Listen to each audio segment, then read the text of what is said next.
देश और दुनिया की तमाम बड़ी खबरों को देखने के लिए सब्सक्राइब कीजिए हमारे चैनल राज टुडे को और बेल आइकन जरूर दबाएं ताकि आपको मिल सके हर न्यूज अपडेट सबसे पहले।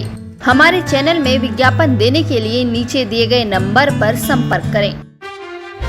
प्रशासन द्वारा अनुमति न दिए जाने के बावजूद गुज्जर प्रतिहार सम्राट मिहिर भोज गौरव यात्रा फंदपुरी से निकाली गई। गुज्जर समाज के सैकड़ों लोग सुबह नकुड़ क्षेत्र के गांव फंदपुरी में एकत्र हुए। वहां से उन्होंने पैदल गौरव यात्रा शुरू की। प्रशासन ने यात्रा पर पूरी तरह से प्रतिबंध लगाया हुआ था, इसके बावजूद लोगों ने यात्रा शुरू की। यात्रा रोकने के लिए पुलिस प्रशासन ने नकुड़ क्षेत्र में बैरिकेडिंग लगाकर सुरक्षा व्यवस्था के प्रबंध किए, लेकिन गुज्जर समाज के लोगों ने प्रतिबंध के बावजूद यात्रा शुरू कर दी।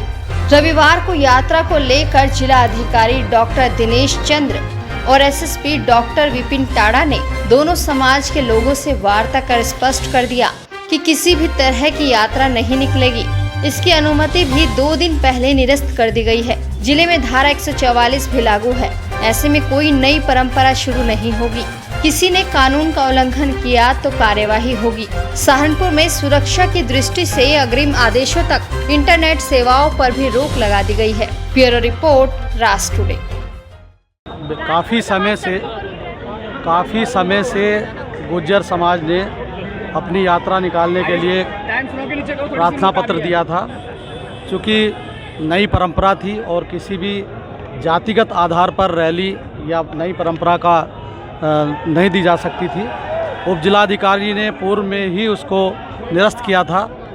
उन्हें हम लोगों ने एसपी साहब ने और मैंने स्वयं 4 दिन तक गुज्जर समाज के प्रतिष्ठित लोगों से बातचीत की और उनको कन्विंस किया कि ये यात्रा की इसकी अनुमति नहीं मिल सकती है, जो पूर्व में ही निरस्त है, और इस आशय के आदेश से उनको अवगत भी कराया। उसके बावजूद भी उन्होंने यात्रा निकाली।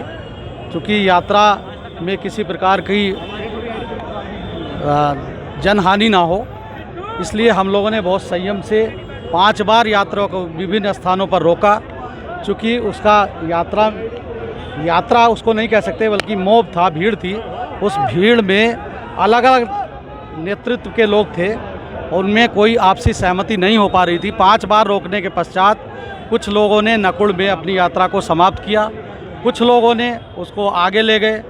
इस प्रकार शांतिपूर्वक ढंग से जो विधि जिसकी अनुमति नहीं थी उसको उन्होंने निकाला। इस संबंध में एसएसपी साहब ने पूर्व में ही कल आपको अवगत कराया था कि जो भी अनुमति का उल्लंघन करेगा उस पर नियमानुसार कार्रवाई होगी। और आज इस प्रकार के कृत्य से अन्य समाज में भी रोष है। उन्होंने अपनी बात रखी है, उन्होंने ज्ञापन दिया है और ज्ञापन में ये मांग की है कि जो जिन लोगों ने कानून का उल्लंघन किया उनके विरुद्ध कार्रवाई हो। उनका ज्ञापन लिया गया है। चूँकि विषय आप जानते हैं कि बहुत गंभीर है और इसमें बहुत ही संवेदनशीलता के साथ सोच विचार कर निर्णय लेना है। वरिष्ठ अधिकारियों से भी मार्गदर्शन प्राप्त करना है और निश्चित रूप से जिन्होंने कानून का उल्लंघन किया है उसके संबंध में एसएसपी साहब बताएंगे कि इस प्रकार से आगे प्रोसीड किया जाए। धारा 144 का उल्लंघन हुआ है। हाँ, ये निश्चित रूप से धारा 144 का उल्लंघन हुआ है। अनुमति भी नहीं दी गई थी। जैसा कि मैंने बताया कि 5 बार हम लोगों ने विभिन्न स्थानों पर उस प्रोसेसन को रोका, और रोकने में कामयाब भी हुए, लेकिन अलग अलग स्थान पर अलग अलग नेतृत्व उसका आ जाता था। इसलिए कुछ लोगों ने हमारी बात भी मांगी, कुछ लोगों ने नहीं मानी। लेकिन मौके पे जैसा मैंने कहा है, पर्याप्त मात्रा में, भारी मात्रा में पुलिस बल था, मजिस्ट्रेट तैनात थे। लेकिन मौके की संवेदनशीलता को देखते हुए जिस प्रकार जनहानि ना हो उसकी हम लोगों ने ध्यान रखा। जिन्होंने धारा 144 का भी उल्लंघन किया। देखिए, इसमें देख के हमने तमाम तैयारियां की थी और हमने कई लोगों को प्रिवेंटिव डिटेंशन में भी लिया था। कई लोग चिन्हित किए गए थे जो इस प्रकार की गड़बड़ी फैलाने का था। हमने सोशल मीडिया के माध्यम से लोगों से आह्वान भी किया था, इस पर कि काफ़ी लोग उससे सहमत हुए। परंतु जो असामाजिक तत्व या जो भी लोगों ने यहाँ पर आके इस प्रकार के माहौल बिगाड़ने का प्रयास किया है, उसमें जो भी न्याय संगत कार्रवाई है वो बिल्कुल की जाएगी। आपके खिलाफ कहा गया था कल कि अगर कोई धारा 144 का उल्लंघन करता है उसके खिलाफ कठोरतम कार्रवाई की जाए। बिल्कुल, जो भी जिसने भी माहौल ख़राब करने का प्रयास किया, बिना अनुमति शासन के आदेशों की अवहेलना की है, उनके विरुद्ध कठोरतम कार्रवाई होगी निसंदेह। फाइनली एसएसपी सर, जो मॉब था, जो सड़कों पर था, क्या ये इनको सॉर्ट आउट कर दिया गया है, इनको मुतमईन कर दिया गया है फिलहाल? जी वो तो अपना चले गए हैं और जो भी उनके द्वारा कृत्य किए गए हैं वो हमारे पास हैं, रिकॉर्ड में हैं और इसमें हमारे पास तमाम चीज़ें हैं जिस पर अभी हम और चिंतन करेंगे।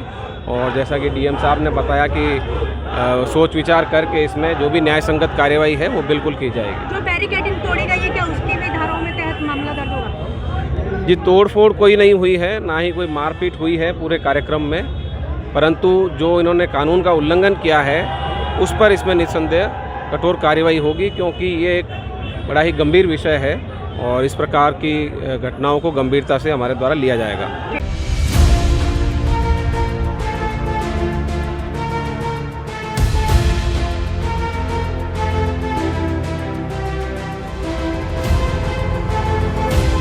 आप देख रहे हैं राष्ट्र टुडे।